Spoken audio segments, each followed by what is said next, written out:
Hello, my name is Erica Andrade, and I would like to ask, have you ever heard of the story The Raven and the Swan? It goes like this. One day, a raven saw a swan and became envious of the swan's beautiful white and silky feathers, while the raven only had coal like feathers.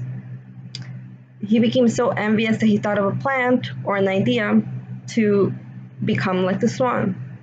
So he decided to start acting like the swan by living in the marshes or the pond and start eating like the swan. So the crow moved from the forest and decided to go live by the pond. And every day he would go and dive into the water just like the swans to eat the sea or the water weed. And every day he would almost drown just trying to get the weed like the swans would to eat. And every day he would struggle and struggle and struggle. But because the water weed was not suitable or a suitable diet for the crow, he would get thinner and thinner and thinner.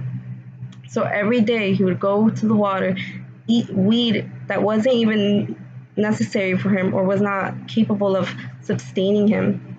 He would get thinner, he would starve, and one day he finally died of starvation as he thinned out and was not able to survive on the weed that he was eating, just like he did to copy the swans.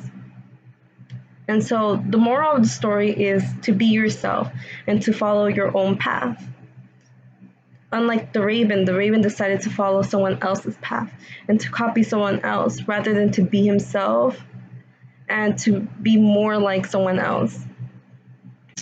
This could relate to a lot of people in their views that they end up feeling like they're not good enough and they end up copying people or like they end up following a path that was not meant for them.